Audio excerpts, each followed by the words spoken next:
tous, vous allez bien ce matin? Vous avez passé une bonne nuit? C'était un moment formidable dans la prière. Et plusieurs personnes m'ont écrit, dont mon ami Joseph, il était avec nous, d'autres aussi, et plein de... C'est bien, gloire à Dieu. Vous savez qu'on est bientôt 1000, il y a bientôt 1000 abonnés sur notre page Facebook. Et le 1000e, je crois que je vais lui faire un petit cadeau. Nous sommes, depuis 28 jours, il y a 65 200 personnes qui sont venues écouter les prédications. On les applaudit! C'est bien, gloire à Dieu, c'est bien, c'est bien. Ça fait plaisir, ça montre qu'il y a des gens qui aiment ce que nous disons, qui est un petit peu, c'est vrai, ça n'est pas très conventionnel, mais ils sentent que c'est quelque chose d'authentique. Voilà, gloire à Dieu, ça me fait plaisir, ça me fait plaisir. Ce matin, on va lire dans Éphésiens chapitre 1, versets 1 à 6 pour commencer. Éphésiens. Je vais vous lire dans la version d'Alfred Kuhn, La parole vivante d'Alfred Kuhn. Vous pouvez vous la procurer n'importe où, dans toutes les bonnes boucheries. Je dis ça pour... je trouve que c'est scandaleux, les végans, qu'est-ce qu'ils font d'aller casser tout comme ça dans les boucheries. Bon, alors, lisons Éphésiens 1. Paul, choisi par Dieu pour être apôtre, c'est-à-dire ambassadeur de Jésus-Christ, salue tous les chrétiens qui sont à Éphèse et en tout lieu où cette lettre sera lue, tous ceux qui croient en Jésus-Christ et lui sont fidèles. Donc il nous salue, nous, puisque nous sommes de ceux qui croient en Jésus-Christ et qui sont fidèles. Que Dieu notre Père et le Seigneur Jésus-Christ vous donnent la grâce et la paix. Loué soit Dieu, le Père de notre Seigneur Jésus-Christ, qui nous a comblés par l'Esprit de toute la plénitude des dons célestes. Il a déversé d'en haut sur nous qui vivons dans la communion avec Christ toutes les bénédictions que le royaume des cieux contenait. Avant même qu'il ait posé les fondations du monde, il nous a choisis en Christ pour que nous vivions une vie sainte et irréprochable sous son regard. Il s'était proposé à l'avance dans son plan de nous adopter par amour comme ses propres enfants par Jésus-Christ. Tel a été son dessein bienveillant, telle sa volonté. Il nous a comblés de joie en nous faisant part de sa grâce. C'est pourquoi louez cette grâce éclatante et magnifique par laquelle il nous a enrichis et englobés dans son amour éternel, dans l'amour éternel qu'il porte à son Fils. Amen. Alors, il y a beaucoup de choses à dire là, mais ce que je veux relever ce matin, ce sur quoi je veux insister, c'est sur le fait que notre vie avec Jésus-Christ n'a pas commencé à notre conversion. Ce n'est pas lorsque nous avons entendu la voix du berger, du bon berger, et que nous nous sommes convertis que notre vie avec Jésus a commencé. C'est de toute éternité. Nous avons été choisis. Il nous connaissait de toute éternité et il nous a choisis avant la fondation du monde. En Christ, ça veut dire que nous étions déjà en Christ, n'est-ce pas? Et nous aussi, nous connaissions Dieu avant de venir sur cette terre. Et puis, quand nous sommes arrivés sur cette terre, notre mémoire au sujet de notre passé éternel a été effacée. Et maintenant, depuis que nous avons entendu la voix du bon berger, nous le suivons parce que nous avons reconnu sa voix. Moi, quand j'ai entendu Raphaël prêcher, ce n'était pas Raphaël, c'était Jésus. J'ai reconnu la voix de Jésus. Raphaël le Gitan, mon ami, mon frère. Je vais vous lire un texte qui se trouve dans Jean 10, 5, parce qu'il y en a qui doutent de ça. Il y en a qui doutent de ça.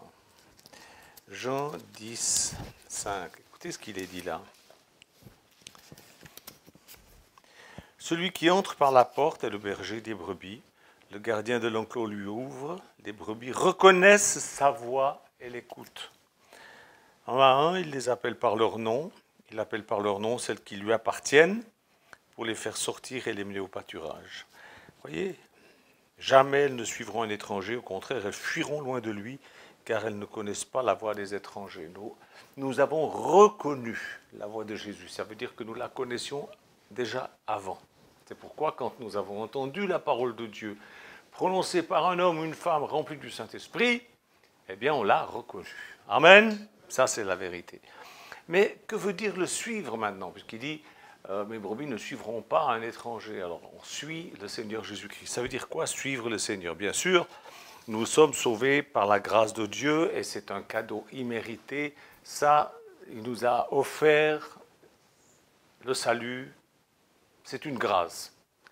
Mais parce qu'il nous a fait la grâce de nous sauver, alors nous avons fait alliance avec lui.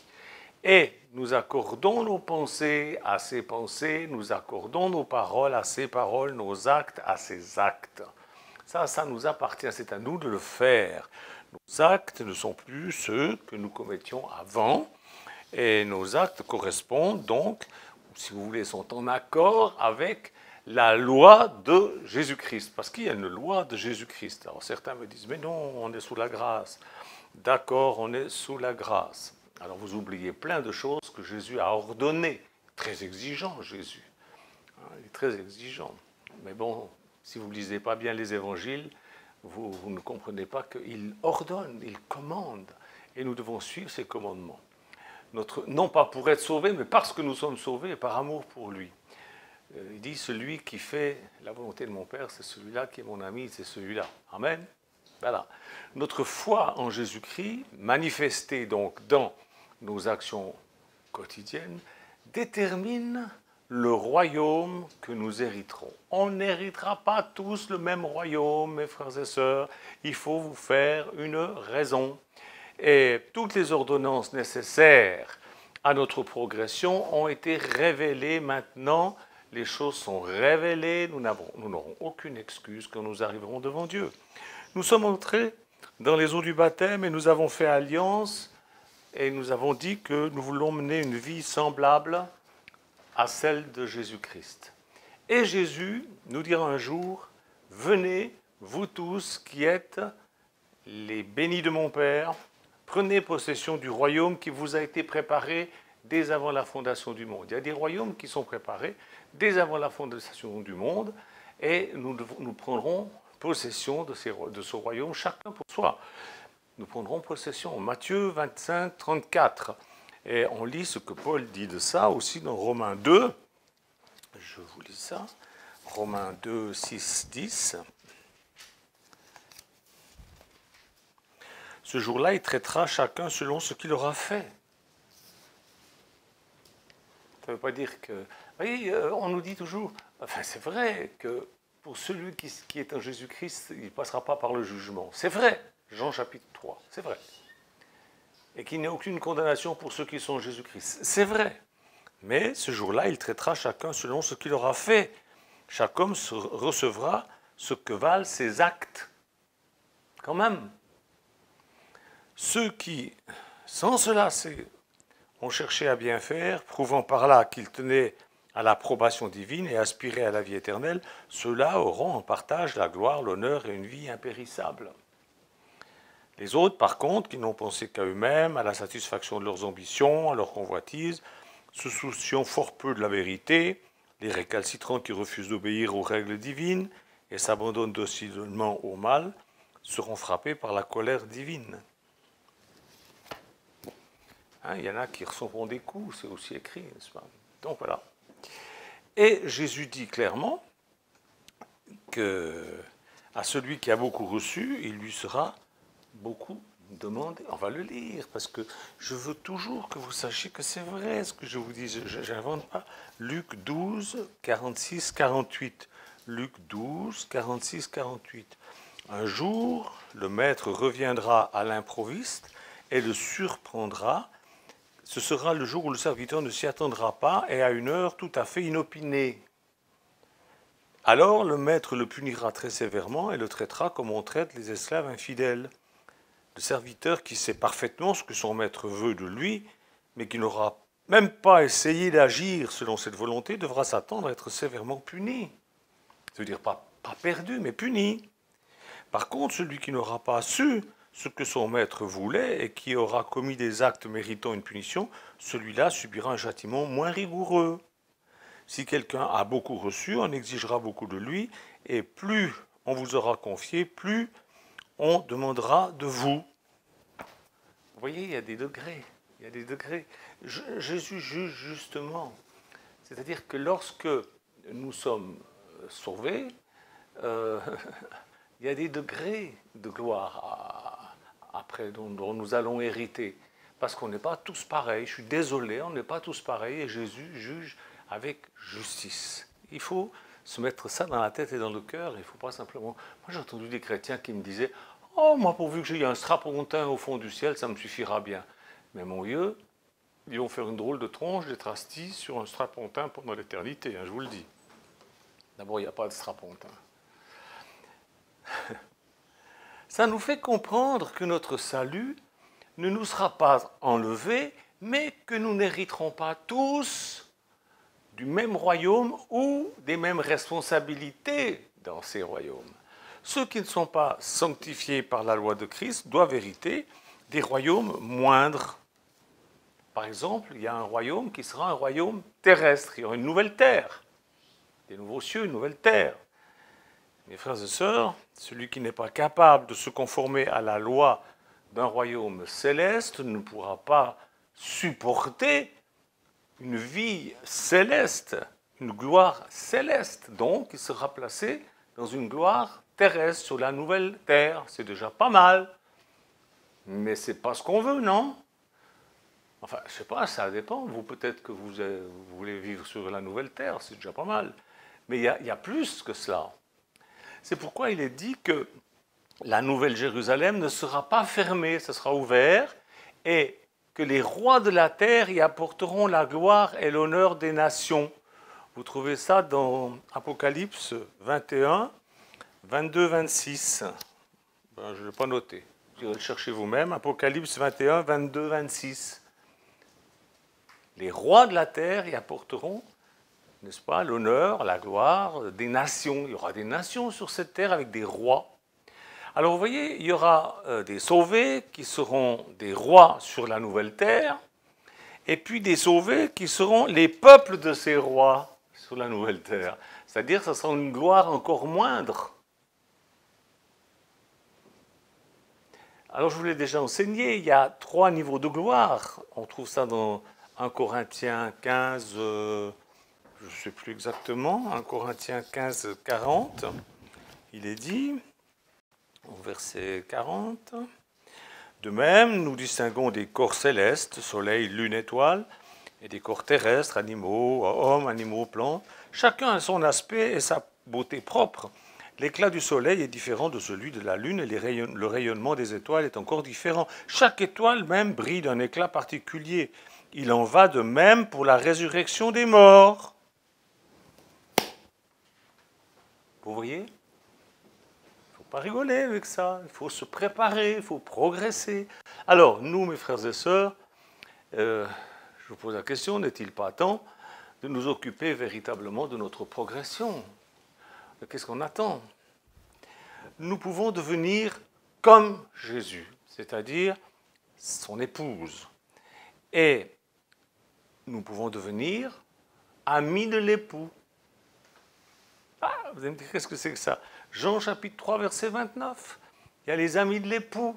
Jean-Baptiste en fait partie. Les amis de l'époux, c'est qui? Ben, c'est les terrestres. Ils ne sont pas dans la Nouvelle Jérusalem.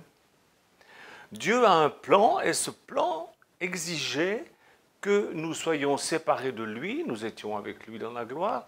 Ce plan exigeait que nous soyons séparés de lui, qu'on vienne sur cette terre.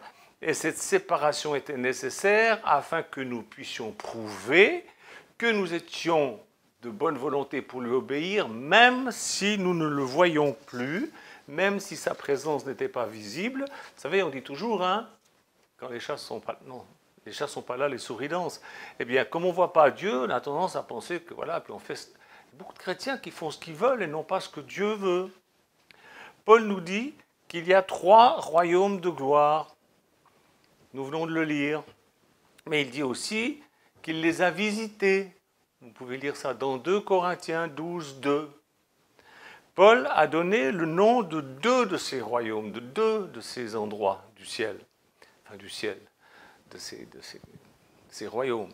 Il a dit, il y a le royaume céleste, parce que Dieu en est le roi total, complet, de tout.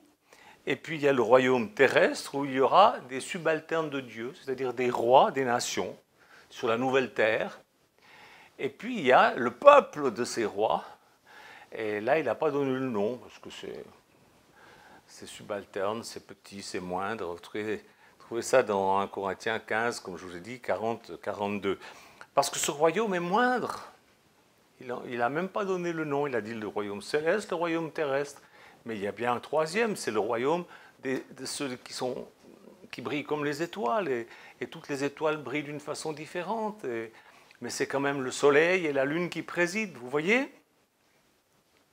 C'est un royaume où chacun sera roi de sa propre existence, ou vous serez peut-être chef de rayon, ou chef d'un quartier, ou chef d'une ville, ou chef d'une région. Ça dépend comment vous vous serez comporté sur la terre. Quelle sera votre capacité spirituelle de pouvoir faire quelque chose dans ce royaume terrestre, si vous n'êtes pas dans la Nouvelle Jérusalem. Ce sera un peu comme maintenant, si vous voulez. Vous irez lire dans Matthieu 24, 47. Ça sera un peu comme maintenant, mais sans la présence du diable ni de la mort. Ce sera mieux, mais ce ne sera quand même pas la Nouvelle Jérusalem. Ça ne sera pas la Nouvelle Jérusalem. Personne de sensé chrétien veut choisir de vivre dans un niveau moindre dans l'éternité. Tous veulent vivre dans la Nouvelle Jérusalem. Hein? Chaque chrétien aspire à cette vie dans la Nouvelle Jérusalem. Mais tous n'y vivront pas, parce que tous ne vivent pas aujourd'hui selon les exigences de Christ. Ils ont dit, moi je pense que, ma religion m'a dit que... Bon, ben vous faites comme vous voulez. Hein. Vous montrez votre cœur. Montrez votre cœur. Alors Paul n'a pas dit le nom du troisième royaume, il a dit juste céleste et terrestre, mais les prophètes mormons actuels, ont eu la révélation que le nom de ce troisième royaume, c'est le royaume Téleste. Alors, voilà, je vous le dis pour information. Ce sera le royaume le plus fréquenté, en fait. Parce qu'il n'y a qu'un soleil, il n'y a qu'une lune, mais il y a des milliards et des milliards d'étoiles. Parce qu'une grande majorité des chrétiens vivent comme ils veulent. Ils ne cherchent pas à progresser. Ce qu'un disciple de Jésus-Christ cherche, c'est de vivre c'est-à-dire d'être la Nouvelle Jérusalem, ayant le genre de vie de Dieu lui-même, étant son épouse, se comportant comme l'épouse de Christ, réellement. Déjà ici-bas, fiancé à lui. Tout le monde pense être fiancé à lui, mais oui, mais il y en a qui restent derrière la porte.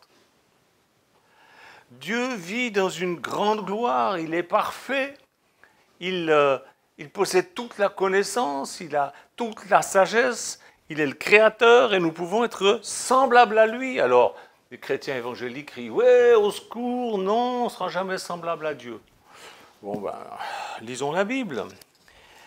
Hein, lisons la Bible. 1 Jean 3, 1, 2. 1 Jean 3, 1, 2. Voyez combien le Père nous aime. Il veut que nous soyons appelés enfants de Dieu. Plus que cela, nous le sommes. Voilà pourquoi le monde ne nous comprend pas et refuse de nous connaître. Il n'a pas non plus reconnu Christ. Oui, mes frères, dès à présent, nous sommes enfants de Dieu. Et ce que nous serons un jour n'a pas encore été révélé. Nous ne savons qu'une chose. Lorsque Christ paraîtra, nous serons semblables à lui, car nous le verrons alors tel qu'il est. Être semblable à Christ, mes enfants. Ah oui, mais alors, tu crois dans cette doctrine de la progression que... Ben oui, parce que pour le moment, je ne suis pas encore tout à fait, hein, mais je progresse. Vous avez dans Romains 6,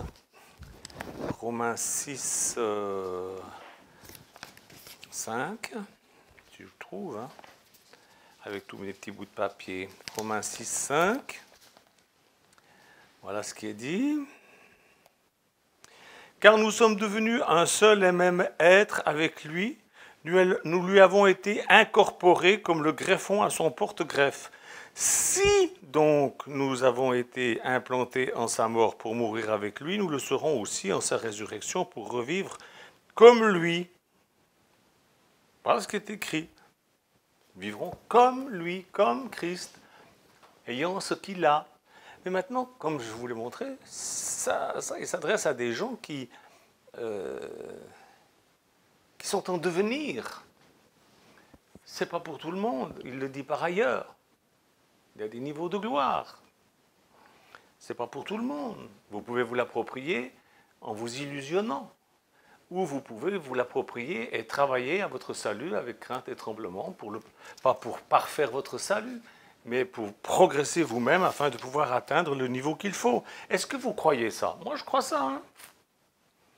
Voilà, mes frères et sœurs, si nous nous montrons fidèles au Seigneur, nous vivrons dans le plus haut degré du royaume céleste.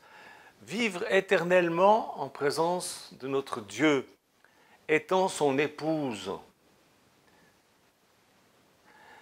Vivre unis éternellement avec les membres justifiés de nos familles, ayant tout pouvoir avec notre époux. Alors que chacun de vous se ressaisisse ici-bas.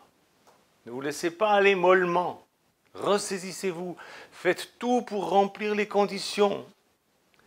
Pas pour être sauvé. Vous l'êtes déjà si seulement vous croyez à l'œuvre rédemptrice de Jésus sur la croix et dans sa résurrection. Mais remplissez les conditions pour hériter le plus haut degré de gloire en présence de notre Père. Comprenons et vivons toutes les paroles qui sortent de la bouche de Dieu. L'autre jour, je vais sur plusieurs sites chrétiens, et il y en a un qui a marqué « Oui, nous ne devons pas enlever un seul iota ». Alors je dis « Amen, c'est vrai ». Donc nous ne devons pas enlever, puis j'ai mis tout, 5-6 versets. Et puis la personne me répond « Mais pourquoi vous mettez ces versets ?» Je dis « Lisez-les ». Il me dit « Ah oui, effectivement ». Je dis « Oui, effectivement ». Les églises ne les vivent pas, n'est-ce pas? Vous dites qu'il faut vivre toutes les paroles de Dieu, mais ça, il n'y a aucune église qui le vit. Elle me dit, oui, c'est vrai. Puis la conversation, étrangement, a changé. On en est venu à parler, n'est-ce pas, de toutes sortes d'autres choses. Mais aïe, aïe, aïe, aïe, aïe. Parler d'autre chose que ce que notre Sainte Église dit. Ah, mon Dieu, mais non. On dit qu'il ne faut pas changer la parole de Dieu, que c'est la parole de Dieu. Mais aussitôt qu'elle dit quelque chose qui est différent ou que notre Église ne prêche pas, alors là, non, c'est plus du tout. Mon Dieu, quelle histoire. Notre foi doit être telle que nous nous repentions de nos péchés, nous obéissons à ses commandements, nous aimons Dieu, nous aimons notre prochain, nous respectons ses commandements, je le répète, nous nous repentons de nos fautes, je le répète, nous recherchons les noms de nos ancêtres décédés afin de nous faire baptiser à leur place, ce qui est notre part dans le plan de leur salut. Vous ne voulez pas y croire, ben c'est un iota que vous enlevez. Libre à vous, hein, vous faites comme vous voulez. De toute façon, vous êtes sauvés, c'est pas grave, c'est pas parce que vous ne croyez pas ça que vous êtes perdus. Mais vous n'hériterez pas un niveau de gloire comme ceux qui auront obéi et qui n'auront pas retranché un iota. Aimez votre famille, aimez vos frères et sœurs dans la communauté, renouvelez vos alliances, votre alliance du baptême en prenant la Sainte Seine. N'est-ce pas? Priez pour votre famille, priez en famille, priez seul aussi, tous les jours. Enseignez l'évangile aux gens, par la parole, par l'exemple. Tout ça, c'est des commandements de Dieu. Écoutez les paroles des envoyés de Dieu, des ministères. Suivre, n'est-ce pas, les directives du Saint-Esprit, être fidèle et persévérer jusqu'à la fin, principalement dans ce qui est écrit dans Actes chapitre 3, verset 42. Ils persévéraient dans l'enseignement des apôtres, la communion fraternelle et dans le pain. Ils prenaient le pain et le vin tous les jours. Comme nous, on fait ça. Tous les jours, nous prenons la Sainte Seine dans notre communauté. Bon, mais ce n'est pas ça qui est important. Ce qui est important, c'est surtout la communion fraternelle. Ils ont une communion fraternelle du dimanche. Et encore, en randonnion, assis les uns à côté des autres. Puis après, au revoir, Dieu vous bénisse. On se voit cet après-midi. Mais non, je n'ai pas le temps, j'ai le match de foot du petit. Ouais, ben c'est très bien d'aller au match du foot du petit. Mais c'est leur communion fraternelle. Vous voyez, je veux dire, c'est pas grand-chose. Ils vivaient ensemble, ils avaient un seul cœur, une seule âme. Nul ne disait que ses biens lui appartenaient en propre. Ils avaient des buts communs. Hein, ils prenaient leur repas tous ensemble, tous les jours, et puis ils allaient au temple pour louer Dieu, pour prier. Voilà. Mais ça, non, ils persévéraient dans l'enseignement des apôtres, dans tous les iotas. Hein, prenez l'enseignement des apôtres, regardez un petit peu. Vous allez voir, soulignez, vous prenez un stabilo jaune, vous achetez une nouvelle Bible, et vous soulignez tout ce qui est des ordres de Jésus et des ordres des apôtres. Vous allez voir. Vous allez voir, il y a beaucoup, hein. Mes frères et sœurs, Dieu est compatissant. Il est miséricordieux envers nous parce qu'il a vécu dans un corps d'homme, il sait très bien ce que c'est. Il veut que nous réussissions comme lui, il a réussi. Et nous pouvons le faire grâce au secours de son esprit si nous sommes des gens de prière, si nous sommes des gens qui sommes à l'écoute et qui obéissons. Mes frères et sœurs, imaginez la joie quand vous vous trouverez face à l'Éternel et que vous pourrez lui dire « Père, j'ai vécu fidèlement ta parole conformément à ta volonté. Père, j'ai été fidèle, j'ai respecté tes commandements, je suis heureux d'être de retour. » Hey. Et alors vous l'entendrez vous dire « C'est bien, tu as été fidèle en peu de choses, je te confierai beaucoup. Entre dans la joie de ton maître. » Matthieu 25, 33. Voilà, je te confierai beaucoup. Mais si tu n'as pas été fidèle, ben je te confierai moins. Voilà, c'est tout. Je ne suis pas en train de vous dire que vous allez être perdu. Je suis en train de vous dire qu'il vous confiera moins. Je ne sais pas, moi, si vous voulez hériter d'une gloire terrestre ou céleste, c'est vous qui voyez ça maintenant. Vous prenez ça dans votre cœur et puis vous mettez ça dans la prière et puis vous commencez à conformer vos actes à la volonté de Dieu. Amen. Voilà, il y en a qui disent que Jésus revient le 26 septembre à 9 h. Ben, j'espère qu'il reviendra le 26 à 9 h. Hein? Moi j'espère. J'y crois pas, mais j'espère, ça serait super. Ah, ça serait super. J'y crois pas. Nul ne sait ni le jour ni l'heure. Hein? Ça fait rigoler Rachel. Vous savez, nous les vieux chrétiens, on en a vu de toutes les couleurs. Rachel, c'est une vieille chrétienne, on s'est converti à peu près en même temps, dans les années 60. Mais dans les années 60, mais une personne qui aurait dit une chose pareille, mais c'était... Mais maintenant, on ne peut pas même virer ces gens-là de l'église. Ils se sont virés eux-mêmes de l'église et ils sévissent sur l'église YouTube. Parce qu'ils ont des adeptes de moins en moins, hein, quand même, de moins en moins. Frères et sœurs, il faut être sage, il faut rester sur les paroles de Dieu. Nous ne savons ni le jour ni l'heure, ça peut être maintenant. Je ne vais peut-être même pas avoir le temps de finir ma phrase. Mais à mon avis, je ne pense pas que Jésus reviendra le 26 à 9 h du matin. Je pense que juste pour embêter ce monsieur, il reviendra peut-être le 26 à 10 h. Non, c'est une plaisanterie, n'allez pas dire que j'ai dit ça. Hein. Je ne crois pas que Jésus reviendra le 26 à 9 h. Il faut arrêter. Ce qu'il faut, c'est pas chercher la date, pas chercher des signes. Jésus nous en a donné des signes. Ben, ils sont là, les signes, on les voit, il n'y a pas besoin de se casser la tête. Ce qu'il faut, alors, ils ont cherché le calcul, des plans sous la comète avec l'âge du capitaine multiplié par le nombre de lacets de souliers de la sœur machin, du songe du frère Trouchu et de je ne sais quoi. Mais reste. Ce qu'il nous faut, c'est nous sanctifier, nous préparer et nous efforcer de mettre en pratique ce que la parole de Dieu nous dit afin de pouvoir hériter quelque chose de bien dans le royaume de Dieu. Parce qu'une fois que vous serez là, une fois que vous aurez passé de l'autre côté, terminez la progression. Je ne pense pas que vous progresserez là. C'est maintenant qu'on doit progresser. Que Dieu vous bénisse, bon dimanche et à bientôt. Au revoir.